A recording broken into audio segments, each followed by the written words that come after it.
toute l'actualité à temps réel, sur Référence TV. Référence TV, la chaîne de l'innovation. Chaque personne, selon son environnement, selon ses conditions de vie, selon ses acceptations, a ses propres limites d'inspiration. Ce qui peut inspirer un tiers peut à la limite dépiter un autre. Parce qu'il y a lieu de dire, nous n'avons pas les mêmes sensibilités, mais nous n'avons pas les mêmes atouts. Il me semble que l'audience est très technique. Je devrais m'en féliciter. Il y a vraiment beaucoup de foulards, beaucoup de moussours. Il faut aussi nous tâcher l'eau, parce que si l'informatique, la technicité revient aux dames, il y a bon espoir, mais il y a aussi à craindre. Moi, je vais parler d'inspiration, plus sur l'aspect social. Je pourrais longuement me présenter, j'ai beaucoup de qualités, je suis même l'ex-épouse de mon ami. Bon, il le dira plus tard peut-être, mais ce qu'il a à retenir, je suis professeur d'économie familiale et sociale. On ne peut pas réussir sa vie sans un projet de famille. Donc moi, si je parle d'inspiration, il faut que chacun d'entre vous puisse s'identifier déjà selon sa famille. Et nous, au Sénégal, on porte les attentes de la famille. Il faudrait vraiment travailler pendant plus de 10 à 15 ans ou chercher à travailler pendant 10 et 15 ans pour se rendre compte même que ce n'est pas la vocation. Peut-être même c'est quelqu'un qui paye, ou bien l'idole familiale, ou bien même c'est comme disait notre mère à Khombol, parce que je viens de Khombol, dans le quartier, en général, ce n'est pas la famille qui inspire, mais c'est le voisinage. Nous ay gor lañ ku nekk ci ñun amna ku muy natt boppam. Et sachez-le sans trop dire, vous devez être la fierté de vos parents, parce que tay jang bari na ay façon. Mais aller vers l'innovation, c'est déjà prendre des risques. Ce qui conclut à dire que déjà vous êtes inspirant. On pourrait prendre 1000 étudiants pour revenir à ce que mon camarade et frère disait tout à l'heure. Ce qui vous distingue des autres, c'est la capacité de se mettre à jour. Au moins yéen li ngeen di jàng fukk jàngaguñ ko ba keroog yéen ngeen di génn ñeneen ñëw jàng si ko ba mu nekk après un pléthore, on va parler de saturation. Comme par exemple il y a 20 ans au Sénégal, 15 ans, quand tu faisais marketing ou commerce, mais dañ la doon xool parce que tu vas sortir, tu vas mettre la belle cravate parce que tu vas aller dans une banque. Ñun ñëpp dañuy jàpp ne tekki nañ. Mais on a vu avec cette génération, c'est un regain de courage et de responsabilité, parce que développement dañ si teg loxo. Li ngay tek loxo yaa koy defal sa loxo ak sa gémmiñ ak say tànk. Pour revenir encore dans cette inspiration et ne pas s'éloigner de la famille, parfois vous n'avez pas de modèle, parce que les sciences techniques ne font pas la rue, waxuma la sax les maisons. Yéen ñii ñëpp bu ñu fi defoon tey sondage, peut-être su ngeen ko njëkkul def seeni ay kër bokk ngeen ci ki topp ci ki ko def. Donc vous devez avoir des problèmes déjà personnels pour vous situer même par rapport à cette société. Et tantôt, ñi nga xamantene dañuy subir des pressions, ils peuvent même se marginaliser. Parce que Sénégal li gëna bëri moom la ñuy jàpp ne moo baax. Yow mi nekk ci lu bees amaguñ ci yaakaar, au lieu ñu yëkkati la tatagal la wax la ne même si ça réussit pas, on serait à même de te donner une autre possibilité. Qu'est-ce qu'on va dire? Non, il a foutu sa vie, il était têtu. Ñun ñëpp dund nañ loolu wala yéen tamit dund nañ ko. Mais je reviens encore sur la structure familiale. Chercher de l'emploi, se former, c'est déjà se faire un modèle. Yow ci sa bopp lan nga nam. Dans ce pays aussi, qu'est-ce que tu veux pour ce pays que tu feras par toi-même? Les gens ont eu des rêves. Parfois même, c'est pas des rêves qu'il faut être sur le lit et rêver, mais il arrive même de marcher et de savoir vraiment finalement je vais rêver. Comme Seydina l'a dit tout à l'heure, nous qui avons été parachutés en Corée du Sud, imaginez ça waay sama ñuulaay bii sama gàttaay bi ma dem dëkk boo xam ne xamuñu ku ñuul kukk xam nañ nag ku ñuul mais ñuul bu tente boo xamante ne c'est des Américains. Mais yow nga ñëw marché ñuul kukk am ay lex macha allah boobu bourse bi xaw naa dëgër xawoon naa jongama tuuti, mais boo demee marché nit ñi dañ lay teg loxo di xool ndax lii der la lii leneen la, comme niñ koy waxee nga am salaamaaleykum am maaleykum salaam, parce que ñun ak ñoom am na fu ñu wuute bind. Déjà cette différence dañ koy dund ñun ñi dans le métier. Pour revenir encore dans l'inspiration, est-ce qu'on inspire dans ce qui est traditionnel? Est-ce qu'on inspire sur la projection? Ou bien on se pose un petit moment pour dire que ah je vais inspirer mais tu inspires sur quoi?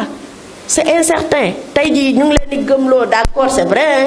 Vous avez mis beaucoup de moyens, l'État a mis beaucoup de moyens, peut-être monsieur le directeur nous en dira.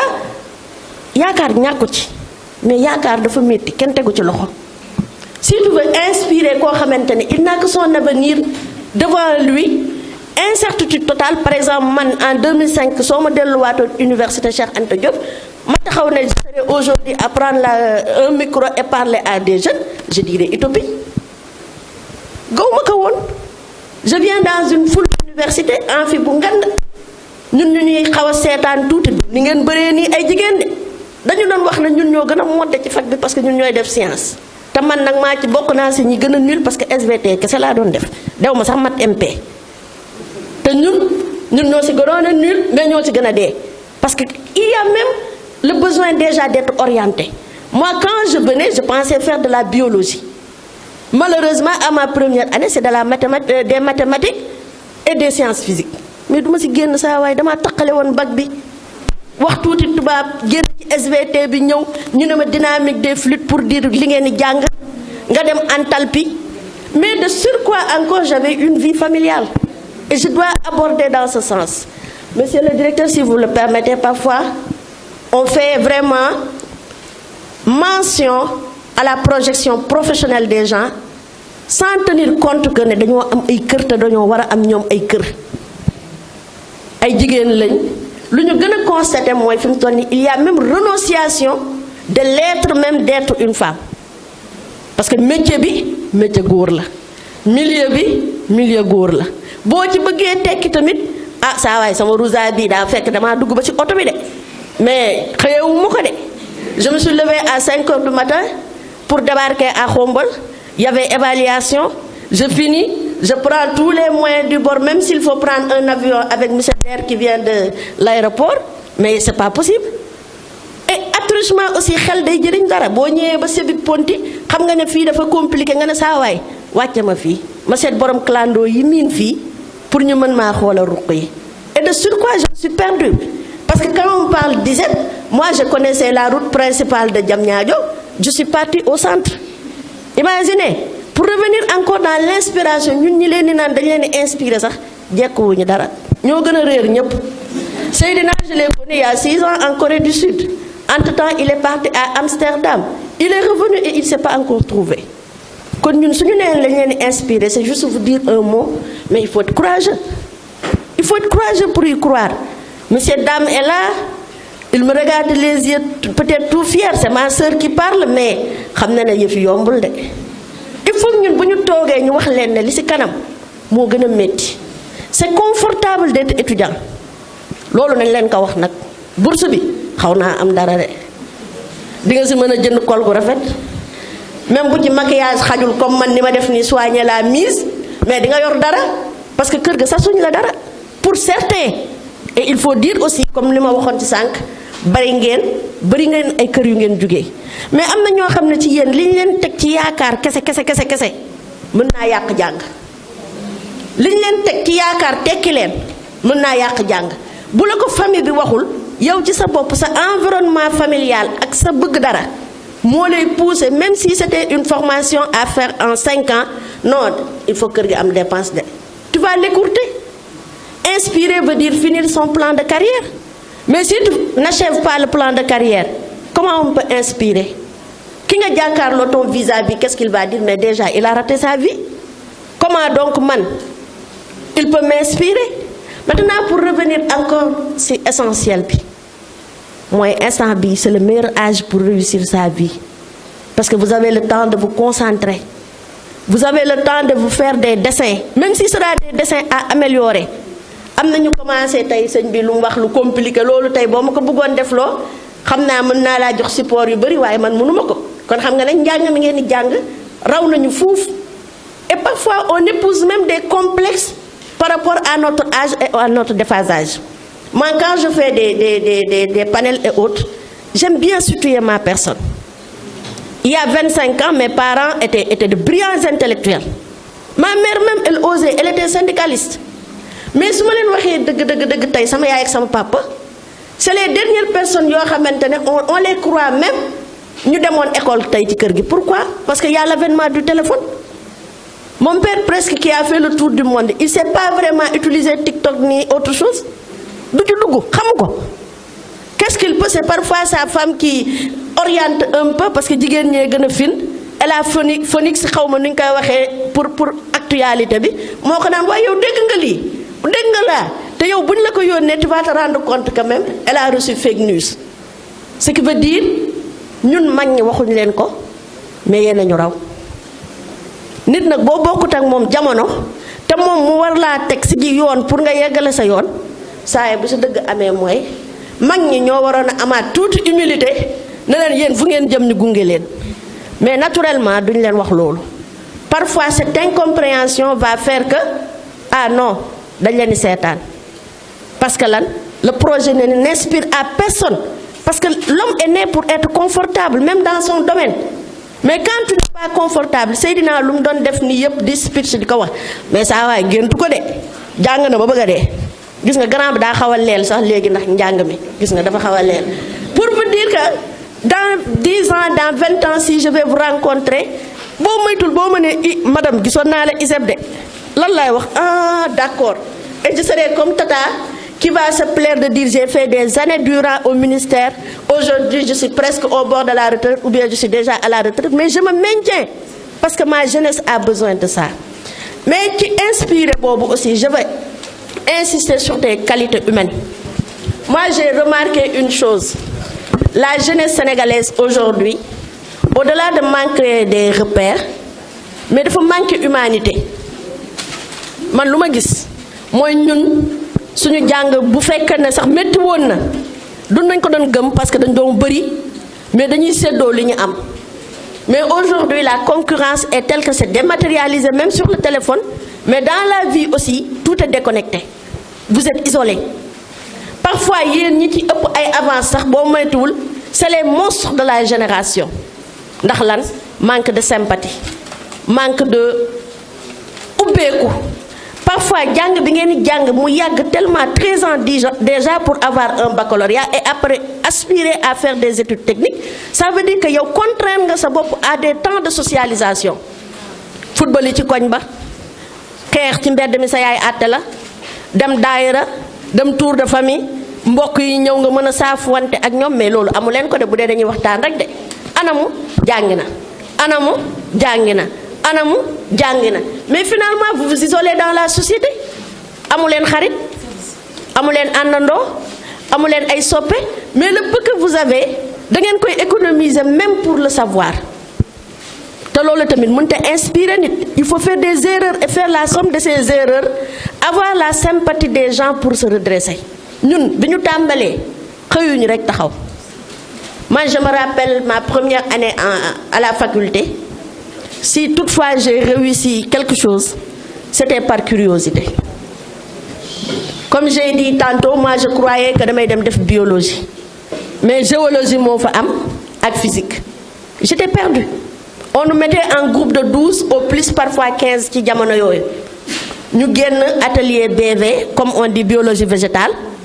Tay buma len ko don wax xana da ngeen may xawa ñaawal sax moy ku nekk su ñun buy joggé sa kër day indalé ben soble bi dañ koy xolli mom lañuy ñëw ci microscope mom ngay ñëw di savant lu naan dang koy xol te do gis dara duñ gis dara parce que microscope yoyu ñu amone sax bo maytul Cheikh Anta sax ci la jang alors que vous avez aujourd'hui des moyens et des moyens mis à jour mais ñun ñu fa nekkon di gorgorlu 15 ce jour de samedi duma ko mësa faté. On a fini le couloir comme Nia, mais si nous poussons tout, nous avons des échos comme si nous avons entre ouvert. Nous avons des filles, mais nous avons des filles. Nous avons des mais nous, malgré que le ticket coûte 150, n'est-ce pas, non? Mais là, il faut donner les qui gagnent. Et j'espère que je parle sous le contrôle du boss. Aujourd'hui, vous êtes bien nourris. L'université nourrit très bien les étudiants. Alors que donc vous ne devez pas chômer parce que quelqu'un qui est bien nourri, bien formé, il devrait être performant. Nous ne grawul duñu dem xoli la fa nek de pour xam lu fa xew. Mais au moins comme 15 lañ bu 5 yi amé ay baquet ñu séddo ko en attendant dem central. Naturellement, on entre. C'était une soutenance de DIA. Moi, j'entre à la première année, fekkee mooy soutenance de DIA et un quelqu'un qui va soutenir comme tey lii ñuy wax mine et pétrole. Et il parlait de forage, il parlait de forêt, il parlait de des mots tellement techniques que man dama ne waaw Fama yow da ngaa jàng si wala da ngaa seetaan si. Après je me dis non, il faut vraiment prendre mes sandales et partir parce que kii moom lii mu fi wax man c'est pas moi qui vais le faire. Mais pour revenir encore à l'inspiration personnelle ndekete samay mbokk murit lañ dañuy def yëfi ba yëfi xaw a jeex rek boobu ma nàndaguma sax le circuit universitaire quand par exemple le président va dire on se retire bon ñun pour ñun sax dañuy tasaaroo mais gisuñu kenn dem ñu toog ndekete le jury se retire après il va venir délibérer. Délibérant, la sensation était telle que amul ku fa nekk ku jooyul. Et je vous assure, s'il y a aujourd'hui quelque chose qui me permet d'être forte et résiliente, jooy yooyu ma jooyoon jooy yooyu sama mbokk murid yépp ma gis leen kenn ci ñoom jàng ba ñu ne am na mention honorable. Je savais même pas ce que ça veut dire une mention, mais gis naa ne jury bi wax na tàccu nañ, mais en un coup éclair murid yépp commencé nañoo jàng. Ça faisait frissonner. Mon inspiration n'est pas venue de ma famille. Sama yaay daf may jàngaloo, sama papa daf may jàngaloo, kon man bu ma jàngee force la parce que awma beneen choix. Mais qu'est-ce qui a fait le déclic que bëgguma am gàcce parce que je me suis identifiée à une communauté. ñii kat ay murid lañ, man murid laa. Même su ma soutenirul sax ñu ñëw jàng, non, je passe d'abord la première année. Te ba léegi maa ngi jàng. Donc, il faut vous mettre en communauté. Génn leen dem leen ci nit yi. Dee leen xool li nit ñi def. Dee leen ànd ak nit ñi di bokk di def dara. Même si c'est pas ton envie de faire, mais au moins tu vas te socialiser pour te confronter déjà à la dureté de la vie professionnelle. Vous pouvez être bien formé. Il peut mettre beaucoup de moyens. Il peut mettre beaucoup de support. Mais jamais il vous mettra dans un incubateur boo xamante da ngay xam Fama dafa susceptible wala Seydina dafa tàng xol wala tonton Touré mii nga xam ne mag mu yaru la wala daam daa ñàkk kersa. Loolu kenn mënul jàngal kenn ba nga xam ko. Mais quand tu te tities pas à la vie, tu peux pas avoir des automatismes de familiarité. Tu peux pas aussi avoir des automatismes de retien. Nit dina war a def dara wala mu wax dara sax mu xalaat fu ñu jaar wala lii xew suba nga ne pat. Di nga jàngee tamit ci comportement benn nit bu sobre, mais loolu boo demul ci nit yi ci âge bii nga xëy rek avec un gros diplôme. J'espère que le directeur va vous imprimer vraiment des catalogues qu'il va vous donner. Vous allez rentrer à la maison pour dire que vous êtes de grands techniciens. Il doit vous mettre de grands panneaux. Parce que si je me rappelle, chez moi, il n'y a qu'un baccalauréat qui tient, c'est le baccalauréat de ma mère. Néna kenn du tafaat bosam parce que bac amatul valeur, moom kese moo sonn pour am bac. Donc yéen tamit comme léegi jàng ngeen jàng moo xamante ne nit ñi jànguñu ko, mais daf leen war a defal ay diplômes yoo xam ne nii la toll. Su ngeen demee même seen yaay bu accroché benn bac, mais vous allez accrocher un panneau qui sera indéniablement vu. Parce que foofu la jamono toll. Pour revenir encore sur les difficultés, la relation humaine. On ne cherche pas de l'emploi comme vous avez dit sous un oreiller. Xale yi nag nee nañ link dafa xew.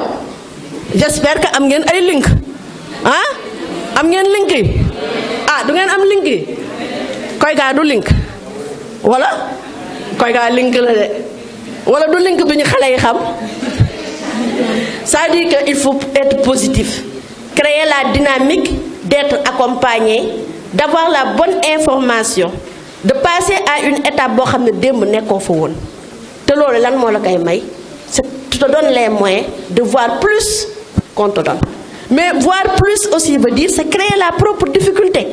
Soo tëddee sa kër parfois tamit fulla da koy maye nag tonton bu fekkee ne boo xëyee rek gàddu sa classeur di wut liggéey te doo gis liggéey man de bu dee man damay toog suñ kër añ ba suur. Parce que tamit c'est le confort qui paye l'homme. Mais aussi vous avez un moyen important aujourd'hui, c'est le réseautage. Je vais bien terminer sur ce point. Le réseautage est important. Li ngeen di jàng, il faut l'associer à d'autres jàng de d'autres personnes. Yéen a ngi fii, peut-être d'autres écoles, ESMT, peut-être ESP, peut-être même l'université, parce que parmi vous serez tenté à avoir des problèmes juridiques. Mais si vous avez des xarit yoo xam ne tey ay juristes lañ, comment vous allez vous en sortir? Vous devez avoir des amis médecins.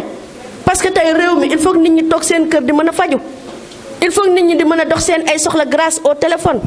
Donc affaire bi, inspirer n'est pas compliqué. Mais il faut déjà s'identifier comme une personne apte à rendre service. Man je me dis Rosario, seen jàng yi bu fekkee day am solo wala ñi ci gën a réussir, pour man ce seront les plus serviables. Ce que ñi nga xam ne bu nit ñi nelawee dañuy xalaat lan moo nekk jafe-jafe sama dëkkandoo. Ci jafe-jafe boobu tu crées une opportunité. L'emploi ne vient pas, c'est l'opportunité qui crée l'emploi. Maintenant du reste aussi, si vous me le permettez, même si c'est très long, bu ngeen gisee ñu leen bëgg ngeen bëgg leen dem leen sëy seen directeur du leen ko wax nag. Mais inspirer veut dire aussi il faut avoir la responsabilité d'entretenir une famille. Nit bu bootul kenn du bëgg dara. Léegi yéen dañ leen a boot ba heure bii, c'est l'occasion après 20 ans passés d'avoir des épouses, mais aussi d'avoir des conjoints. Wax dëgg sa yàlla waxtaan bi bon, c'est moi qui ai beaucoup appris parce que xam naa ne jugee naa fenn mais waruma yem fii. Yéen ñi dégg tamit xëy na xam ngeen ne tey ñun fekk si nañ leen, mais on espère aussi vous revoir. Et on espère vous revoir dans de meilleures dispositions qui ferait que mais système bi de moom li mu waxoon déggoon nañ ko mais nekkata da doon waxtaan rek elle est passée à côté. Vraiment je vous remercie. Je remercie l'assistance.